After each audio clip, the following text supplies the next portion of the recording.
नमस्कार, संघर्ष वृत्तवाहिनीमध्ये आपलं स्वागत। घेऊया ठाणे आणि आसपासच्या परिसरामधील घडणाऱ्या महत्त्वाच्या घडामोडींचा आढावा। अभ्यासपूर्ण भाषणांनी संसदेसह देशाचे लक्ष वेधणारे ठाणे लोकसभेचे खासदार नरेश म्हस्के यांना मानाचा संसदरत्न पुरस्कार जाहीर झाला आहे। आपल्या खासदारकीच्या पहिल्याच टर्ममध्ये नरेश म्हस्के यांना हा पुरस्कार जाहीर झाल्याने ठाणेकरांच्या शिरपेचात मानाचा तुरा रोवला गेला आहे। संसदरत्न पुरस्काराचे संस्थापक प्राईम पॉइंट श्रीनिवासन आणि संसदरत्न पुरस्कार समितीच्या अध्यक्षा प्रियदर्शिनी राहुल यांनी पुरस्काराची घोषणा आज नवी दिल्ली येथे केली आहे।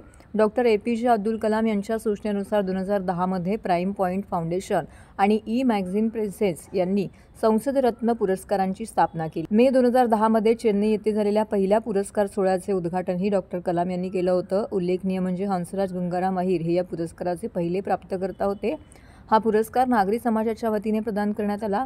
प्रतिष्ठित संसदरत्न पुरस्कार 2025 प्राप्त करण्यासाठी लोकसभा आणि राज्यसभेतील 17 खासदारांसह 2 संसदीय स्थायी समित्यांना नामांकन देण्यात आले होते। केंद्रीय कॅबिनेट मंत्रिपदाचा दर्जा असलेल्या राष्ट्रीय मागासवर्ग आयोगाचे अध्यक्ष हंसराज गंगाराम अहिर यांच्या अध्यक्षतेखाली ज्युरी समितीने हे नामांकन केले। जुलै 2025च्या शेवटच्या आठवड्यामध्ये नवी दिल्ली येथे होणाऱ्या 15व्या संसदरत्न पुरस्कार समारंभामध्ये हे पुरस्कार प्रदान केले जाणार आहेत। ठाणे महानगरपालिकेचे मालमत्ता कर म्हणजेच प्रॉपर्टी टॅक्स भरण्याचे आवाहन।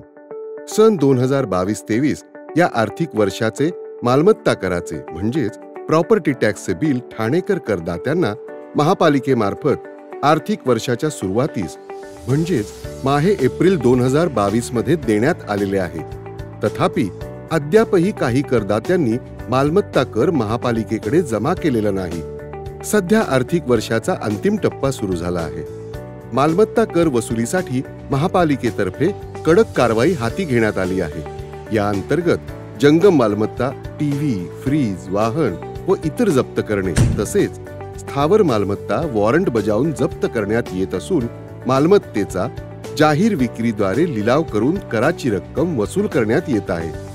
मालमत्तेस पाणी पुरवठा करण्यात येणारे नळ संयोजन खंडित करण्यात येत आहेत। त्याचप्रमाणे थकीत मालमत्ता करावर 2% व्याज आकारले जात असल्याने भरावयाची रक्कम वाढत आहे। आपला मालमत्ता कर propertytax.thanecity.gov.in या लिंकद्वारे तसंच गुगल पे, फोन पे, पेटीएम याद्वारे ऑनलाईन पद्धतीने करण्याची सुविधा उपलब्ध करून दिली आहे। शनिवार, रविवार व सार्वजनिक सुट्टीच्या दिवशी नागरिकांना मालमत्ता कर भरणे सोयीचे व्हावे याकरता महापालिकेचे मालमत्ता कर संलग्न कार्यालय या दिवशी कार्यान्वित ठेवण्यात आलेले आहे। तरी मालमत्ता कर वसुलीची अप्रिय कारवाई टाळण्याच्या दृष्टिकोनातून मालमत्ता कर भरून महापालिकेस सहकार्य करावे। धन्यवाद।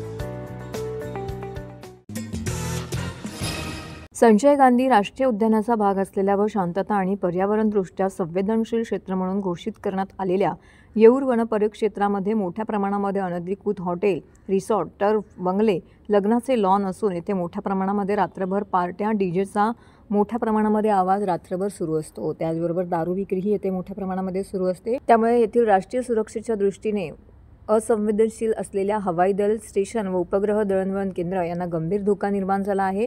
तसेच बिबट्याच्या अधिवासाचे ठिकाण अशी याची ओळख असलेल्या येऊरमध्ये रात्री ग्रामस्थांव्यतिरिक्त इतर वाहनांना परवानगी नसतानाही सर्रास इतर वाहनांना येऊरमध्ये प्रवेश दिला जातोय।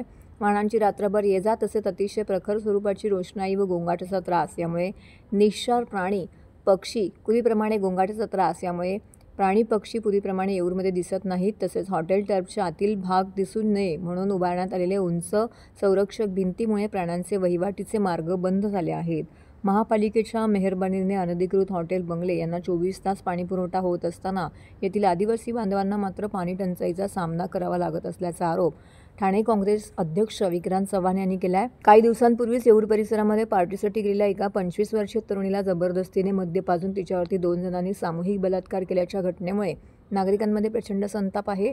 या घटनेचा निषेध करत येऊर के सम्मान में काँग्रेस मैदान में या शीर्षकाखाली ठाणे काँग्रेसचे अध्यक्ष विक्रांत चव्हाण हे आपल्या इतर कार्यकर्त्यांसह येऊरमध्ये आले होते। तसेच येथील अनधिकृत बांधकाम लवकरात लवकर जमीनदोस्त करावे अथवा गोशाळा, आश्रम यांना दान करावे अशी मागणी देखील त्यांनी केली आहे। येऊरमध्ये आता नुकतंच एक 5 स्टार हॉटेल सुरू होत आहे, काम चालू आहे।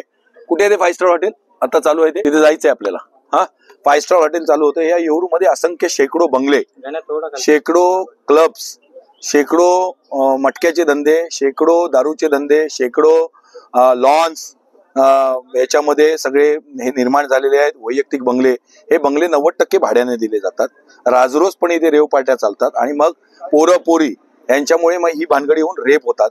आमचा मुद्दा हाच आहे की येऊर जर वन्यजीवन प्रोटेक्शन ऍक्ट खाली येतं तर येऊरमध्ये एवढी बांधकामं कशी काय होऊ दिली महानगरपालिकेने, वन खात्याने आणि पर्यावरण विभागाने. राज्यघटनेतील तरतुदीनुसार, देशाच्या घटनेतील तरतुदीनुसार 48 कलम 51 कलम असेल, 1972 वाईल्ड प्रोटेक्शन ऍक्ट असेल, याच्यामध्ये क्लिअर कट लिहिलं इथे ह्युमन ऍक्टिव्हिटीज अलाउड नाहीत. ह्या नॅशनल पार्क्स मध्ये जेवढे आहेत त्याच्यामध्ये डेव्हलपमेंट अलाउड यामध्ये. मग ही जी रेती भीतीची ज्या गाड्या येतात ही डेव्हलपमेंट झाली, ह्याला जबाबदार कोण?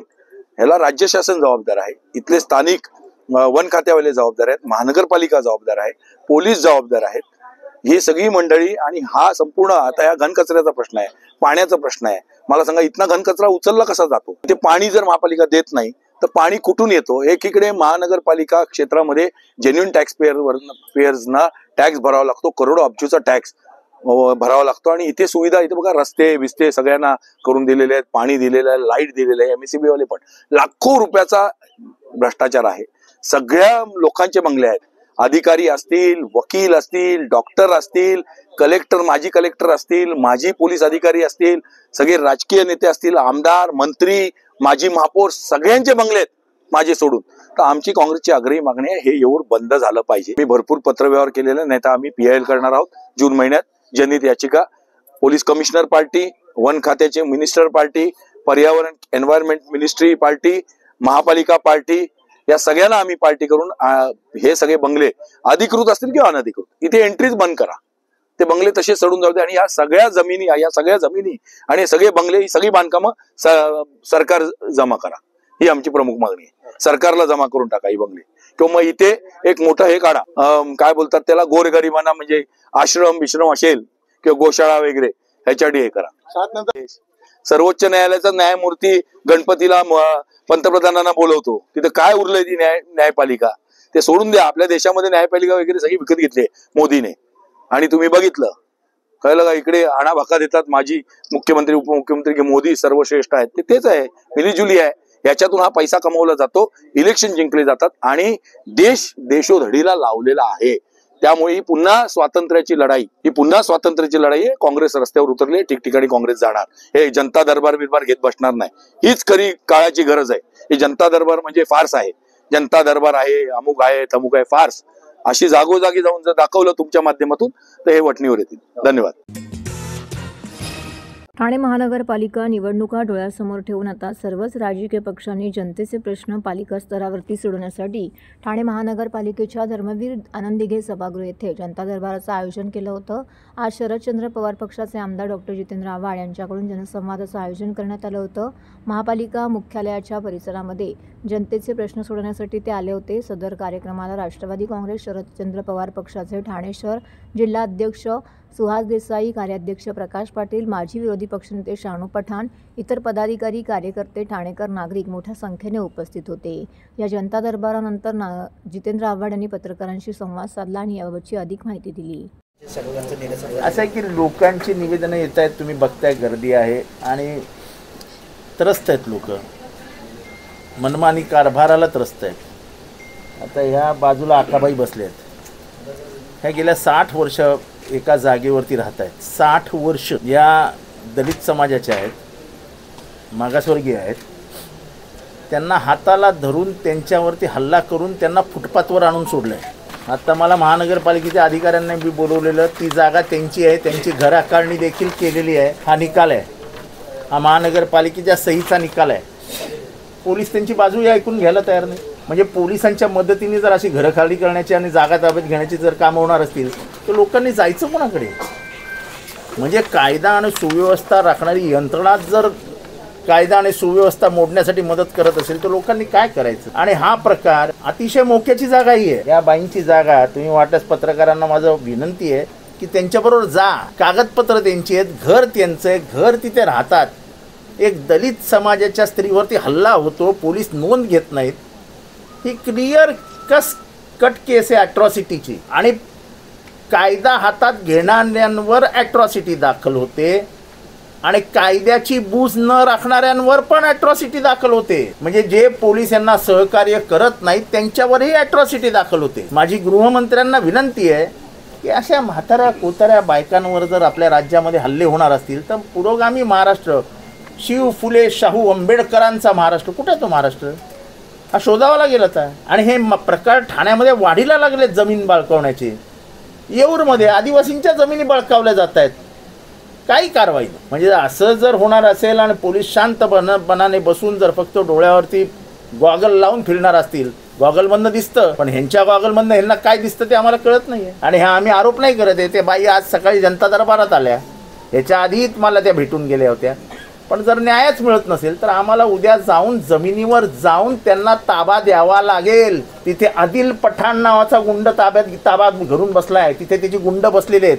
हे कोणाच्या संरक्षणाखाली आहे? कोण ह्यांना मदत करतो? आम्हाला कोणाचंही नाव घ्यायचं नाही आहे, सगळी नावं मला माहिती आहेत. हा कोण आदिल पठाण आहे तो पण मला माहिती आहे. असे आदिल पठाणने फटाण, माझ्या भाषेत बोलत नाही मी, हे असे आम्ही नाही घाबरत आहे आदिल फटाणला. उद्या हे 2-4 दिवसात पोलिसांनी काय तो निर्णय घ्यावा, नाही तर त्या जमिनीचा ताबा या आजीला आम्ही देण्याचं काम करू, जे व्हायचं ते होईल. क्लस्टर मानपाड्याची लोकं आली होती, मानपाड्याच्या पुढची लोकं आली होती. क्लस्टरची जोर जबरदस्ती का केली जाते? शासनाने योजना आणावी पण योजनेमध्ये ती तुम्ही घ्याच, ही जबरदस्ती घराच्या बाबतीत शासन करू शकत नाही. आत्तापर्यंत कुठली क्लस्टर योजना यशस्वी झाली? मुख्यमंत्री होते म्हणून थोडीफार प्रमाणात वागळे इस्टेटमध्ये बिल्डिंग उभा राहिले, मुख्यमंत्री होते, पण बाकी ठाण्यात कुठली योजना यशस्वी झाली? आणि 60-60, 70-70, 80-80 एकरची घरं तुम्ही एखाद्या बिल्डरच्या घशात घालता आणि त्याला सांगता तू मालक का, आता तू कर. अरे तो कसा करणार? आणि ही जुनी घरं आहेत. आता मानपाड्यामध्ये ही घरं 50-50, 60-60, 70-70 वर्ष जुनी घरं आहेत. ती मोठी घरं आहेत. ती मोठी घरं देऊन ती लहान घरं का घेतील लोक, का घ्यायची? म्हणजे ह्याच्या मागे पैसे हा एकमेव उद्देश आहे, पैसे कमवणे. माझं म्हणणं आहे की घर माझं, मालक मी, मला कसं डेव्हलप करायचं ते मी करीन ना. आम्ही एकत्रित विकास करायचा, कसा करायचा आम्ही ठरवू. तुम्ही सांगणार की तुम्ही अशा पद्धतीने पुढे जा, म्हणजे तुमचे कसे खिशे भरणार याचा तुमचा जो प्लॅन आहे तो या नागरिकांनी स्वीकारायचा. नागरिकांनी कशासाठी स्वीकारायचा? नागरिकांनी खुलेआम जर विरोध केला, लोकशाहीमध्ये नागरिकांना महत्त्व आहे ना. आज मानपाड्यामध्ये 100पैकी 80% लोक हे क्लस्टरच्या विरोधात आहेत. तुम्ही कशाला त्यांच्या, आज ठाण्यातल्या सगळ्या SRA योजना बंद केल्या आहेत. मी आता कोणाचं नाव घेत नाही इथे, कारण का परत SRAवाले त्यांना बोलवणार आणि त्यांची योजनाच बाद करून टाक. आता SRA हे गरीब झोपडपट्टी वासियांचं घर स्वप्न पूर्ण करण्यासाठी आलेली यंत्रणा आहे. आता ती यंत्रणा ठप्प करून त्या झोपडपट्टी वासियांना तुम्ही क्लस्टरमध्ये सामील व्हा, म्हणजे 100 एकरामध्ये तुम्ही या. अरे क्लस्टर SRA फटाफट पूर्ण होते. 400 जणांच्या झोपड्या असतील तर 400 जणांच्या झोपड्या पाडून तिथे इमारती उभा राहू शकतात. त्यांची घरं, झोपडपट्टीवासियांना काय असतं तर मला एक घर मिळेल बाबा, स्वतःच्या मालकीचं जरा चांगलं घर मिळतं म्हणून लोक SRAमध्ये जातात. ती SRA योजना ठाण्यामध्ये बंद करून तुम्ही क्लस्टरचा गुळ लावून ठेवला आहे आणि तो गोळ इथे दिसतोय, लोक बघतायत, जीप काय लागत नाही. बंद करा, नाही कशाला पाहिजे.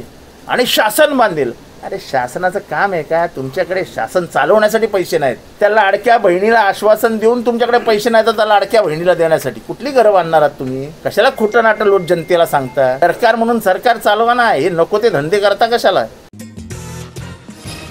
काश्मीरमधील पहलगामच्या हल्ल्यानंतर दहशतवाद्यांची नशा उतरवून भारतीय सैन्याने पराक्रम करून दाखवला. या युद्धात भारतीय सैन्याचा सिंहाचा वाटा असल्याने सैनिकांचे मनोबल उंचावण्यासाठी शिवसेना उद्धव बाळासाहेब ठाकरे पक्षाच्या वतीने शहरामध्ये तिरंगा सन्मान यात्रा काढण्यात आली. यावेळी हिंदुस्थान जिंदाबाद, वंदे मातरम, भारत माता की जय या घोषणेने संपूर्ण ठाणे दुमदुमून गेले. शिवसेना नेते माजी खासदार राजन विचारे, जिल्हाप्रमुख केदार दिघे यांच्यासह शेकडो देशभक्त शिवसैनिक बाईक रॅलीमध्ये सहभागी झाले होते. गेल्या आठवड्यात भारतीय वीर जवानांनी दहशतवाद्यांना चांगला धडा शिकवला. या पराक्रमाचं देशभर कौतुक केलं जात असून दहशतवादी हल्ल्याचा बदला घेतलेल्या जवानांवरती सर्वत्र कौतुक केले जात आहे. यापुढे दहशतवाद्यांनी तोंड वर काढले तर त्यांची नांगी ठेचू असा इशारा देणाऱ्या जवानांच्या पाठीमागे शिवसेना परिवार सदैव उभा राहील असा विश्वास यावेळी राजन विचार यांनी व्यक्त केला आहे. दरम्यान हिंदुस्थानी सैन्याच्या समर्थनार्थ तिरंगा सन्मान यात्रेमध्ये शेकडो देशभक्त हातामध्ये तिरंगा घेऊन वंदे मातरम, भारत माता की जय, पाकिस्तान मुर्दाबादच्या घोषणा दिल्या. यात्रेमुळे शहरात देशभक्तीपर वातावरण निर्माण झालं होतं.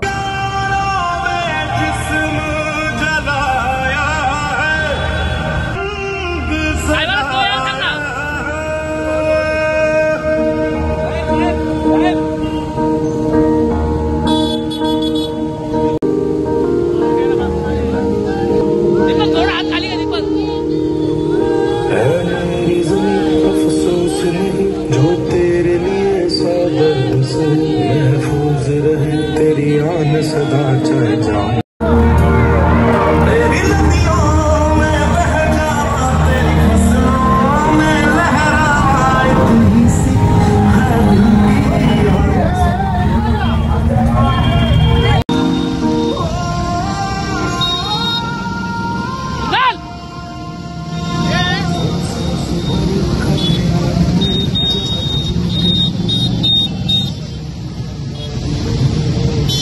मला वाटतं या देशावर ज्या पद्धतीने जो पेहलगाव येथे जो हल्ला झाला, निष्पाप लोकांचा बळी त्या ठिकाणी, देशातले 26 कुटुंबाचा बळी त्या ठिकाणी गेला.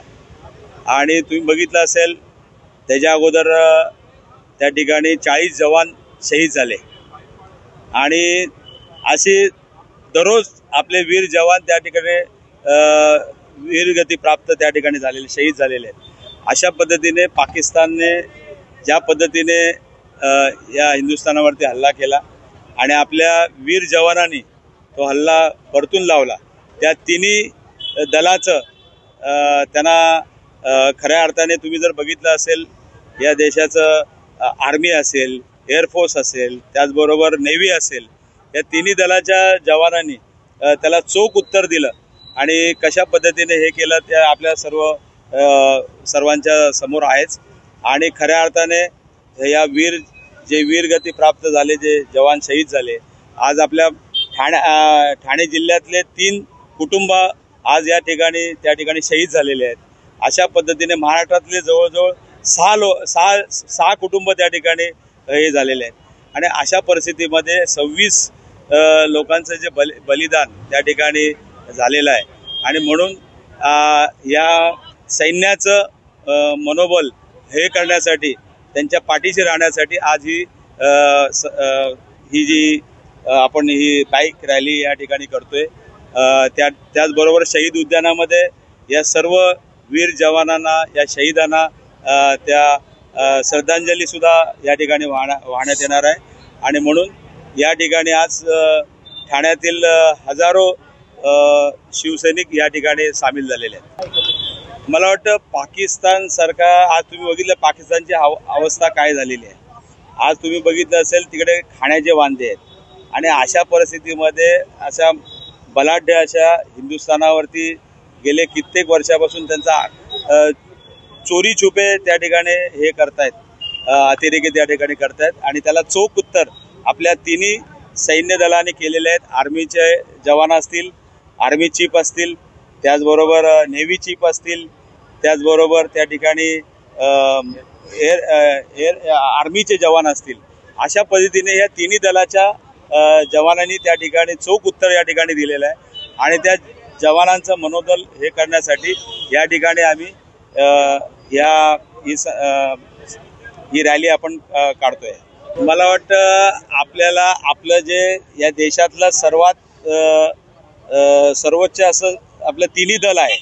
आणि मला वाटतं कोणाला मध्यस्थीची गरज नाही आपल्याला. आपला देश मजबूत आहे. परंतु मला वाटतं सर्व नागरिकांनी सुद्धा या सर्व पाठिंबा दिलेला आहे. सर्व पक्षांनी सुद्धा या ठिकाणी पाठिंबा दिलेला आहे. या देशाच्या हितासाठी सर्वजण एकत्र झालेले आहेत. अशाच पद्धतीने या तिन्ही दलाचं मनोबल वाढण्यासाठी आज आम्ही ही रॅली काढतोय. देशाच्या सीमांवरील तणावपूर्ण वातावरणाच्या पार्श्वभूमीवरती वीर जवानांच्या समर्थनार्थ आणि राष्ट्रीय एकतेचा जागर सुरू ठेवण्यासाठी काल भारतीय जनता पक्षाच्या वतीने ठाण्यामध्ये तिरंगा पदयात्रा मोठ्या उत्साहात पार पडली. संध्याकाळी 5 वाजता डॉक्टर बाबासाहेब आंबेडकर स्मारक कोर्टनाका येथून सुरू झालेली ही पदयात्रा जांभळी नाका मार्गे मुख्य बाजारातून मार्गक्रमण करत पुन्हा आंबेडकर स्मारक ठाणे स्टेशन येथे समाप्त झाली. या पदयात्रेत ठाणेकरांनी मोठ्या संख्येने सहभाग नोंदवला होता. भारत माता की जय, वंदे मातरम आणि जय जवान जय हिंद अशा घोषणा देत देशभक्तीचा उत्साह उंचावला. हातात तिरंगा घेऊन चालणारे नागरिक, महिलांचा सहभाग, लहानगांचा जोश आणि देशासाठी काहीतरी करण्याची उमेद या साऱ्या वातावरणात देशप्रेमाचा झंकार उमटत होता. पंतप्रधान नरेंद्र मोदी आणि प्रभावी नेतृत्वाखाली पार पडलेल्या ऑपरेशन सिंदूर या अभियानाच्या पार्श्वभूमीवरती भारताच्या सामर्थ्याचा जागतिक प्रभाव अधोरेखित झाला आहे. त्याचप्रमाणे ठाणेकर नागरिकांनीही देशासाठी योगदान देणाऱ्या जवानांचा आदर व्यक्त करण्यासाठी एकत्र येत हे आयोजन यशस्वी केलं. या पदयात्रेचं आयोजन भारतीय जनता पक्षाचे ठाणे शहर जिल्हा अध्यक्ष संदीप लेले यांच्या पुढाकाराने करण्यात आलं होतं. सदर प्रसंगी भाजपा नेते माजी खासदार विनय सहस्त्रबुद्धे, आमदार संजय केळकर, आमदार निरंजन डावखरे, माजी अध्यक्ष संजय वाघुले, माजी नगरसेविका मृणाल पेंडसे, उपाध्यक्ष डॉक्टर राजेश मडवी, रमेश आमरे तसेच इतर मान्यवर पदाधिकारी, कार्यकर्ते मोठ्या संख्येने येथे उपस्थित होते. म्हणून आज आपण बघतोय की राज्यभर सगळ्याच ठिकाणी लोक एकत्र आले आहेत आणि त्याच्यामुळे एक संदेश खरं तर या ऑपरेशन सिंदूरच्या माध्यमाने देशाने माननीय मोदीजींनी दिलेला आहे की आमच्याकडे जर तुम्ही वोट केलं तर तुमचा हात उचलून टाकण्यासाठी भारतीय सगळे नागरिक हे सज्ज आहेत. आणि त्याच्यामुळे त्यांना ज्यावेळेस वाटलं होतं की जे आतंकीय अड्डे जे पाकिस्तानच्या आड आहेत या इकडे कधी पोहोचणार, ते घुसून त्या तिकडे उद्ध्वस्त करण्याचं काम हे ऑपरेशन सिंदूरच्या माध्यमाने आपल्या सैन्य दलाने केलेलं आहे. त्यांचा आम्हाला सार्थ अभिमान आहे आणि त्यासाठीच या इकडे मोठ्या संख्येने नागरिक जमले. मोदीजींनी अतिशय स्पष्ट संदेश देशवासियांना दिलेला आहे आणि त्या संदेशाच्या माध्यमाने जगाच्या पाठीवरती सर्वांना दिलेला आहे की आता ऑपरेशन सिंदूर हे सध्या स्थगित केलेलं आहे. ऑपरेशन सिंदूर थांबलं नाही आहे आणि त्याच्यामुळे जर याच्या पलीकडे पाकिस्तानने या संदर्भातली कुठल्याही प्रकारची चेष्टा केली तर त्यांना ती महागात पडेल. हाही संदेश माननीय मोदीजींच्या माध्यमातून स्पष्टपणे गेला. स्पष्ट आणि खंबीर संदेश दिलेला आहे की आता क्षमा नाही आणि त्यामुळे पाकिस्तानचे राज्यकर्ते, तिथलं लष्कर, तिथली जनता यांना योग्य धडा शिकवण्याचं पाऊल ऑपरेशन सिंदूरच्या माध्यमातून उचललं गेलं. आणि आजची ही जी तिरंगा यात्रा आहे ही सीमेवर लढणारे आमचे जवान, त्यांचं नेतृत्व करणारे तिन्ही सेना दलांचे प्रमुख, त्यांच्या मागे राजकीय इच्छाशक्तीचं बळ उभं करणारे आपल्या देशाचे पंतप्रधान माननीय नरेंद्र मोदी आणि नरेंद्र मोदींच्या मागे उभी असलेली या देशातली कोट्यावधी जनता, या सगळ्यांना मानवंदना या पद्धतीने आजची ही तिरंगा यात्रा आहे. माझी खात्री आहे की या ऑपरेशन सिंदूर नंतर आता पाकिस्तान पुन्हा अशा प्रकारची हिंमत दाखवू शकणार नाही. नाही काय, आपल्या देशाची भूमिका जगाच्या वेशीवर मांडण्याकरता खासदारांनी जाणं, सर्वपक्षीय खासदारांनी जाणं या इतकं चांगलं उदाहरण नाही. नरसिंहराव ज्यावेळी पंतप्रधान होते त्यावेळी अटल बिहारी वाजपेयी आपली भूमिका मांडायला गेले होते. त्यामुळे देश एक आहे, जवानांच्या पाठीमागे उभा आहे आणि पाकिस्तानला धडा शिकवण्याचा निर्धार सगळ्या देशाचा आहे. तो काही राजकीय पक्षवादीतून आम्ही या विषयाकडे बघत नाही. आजची तिरंगा यात्रा सुद्धा ही ठाणेकर जनतेची यात्रा आहे, कुठल्या एका पक्षाची यात्रा नाही. ठाणे महानगरपालिकेच्या स्वतःच्या पाणीपुरवठा योजनेतील पिसे उदचंद केंद्र व टेमघर जलशुद्धीकरण केंद्रातील उच्चदाब सबस्टेशन मधील पावसाळ्यापूर्वीचे आवश्यक कामे, कंट्रोल पॅनलची दुरुस्ती, ट्रान्सफॉर्मर ऑइल फिल्टरेशन करणे व इतर आवश्यक कामं बुधवारी करण्याचं नियोजन करण्यात आलेलं आहे. 21 मे रोजी असं काम केलं जाणार आहे. त्या अनुषंगाने या कालावधीमध्ये सकाळी 9 ते रात्री 9 वाजेपर्यंतचा पाणीपुरवठा शटडाऊन करण्यात येणार आहे. सदर दिवशी मेस 10 प्राधिकरणाचा पाणीपुरवठा झोनिंग करून सुरू ठेवण्यात येईल. त्या अनुषंगाने 21 मे रोजी सकाळी 9 ते रात्री 9 वाजेपर्यंत घोडबंदर रोड, वर्तकनगर, उत्तू park, jail, Gandhinagar, Rustomjee, Johnson, कळव्याचा काही भाग इत्यादी भागातील पाणीपुरवठा 12 तासांसाठी बंद ठेवण्यात येणार आहे. वरील शटडाऊनमुळे पाणीपुरवठा पूर्वपदावरती येईपर्यंत पुढील 1 ते 2 दिवस कमी दाबाने पाणीपुरवठा करण्याची शक्यता आहे. तर नागरिकांनी पाण्याचा योग्य तो साठा करून ठेवावा, ठाणे महानगरपालिकेस सहकार्य करावे ही विनंती ठाणे महानगरपालिकेच्या वतीने करण्यात आलेली आहे. तर हे होतं संघर्ष वृत्तवाहिनीचं आजचं बातमीपत्र. उद्या पुन्हा भेटू याच वेळी याच ठिकाणी ताज्या घडामोडींसह. तोपर्यंत नमस्कार.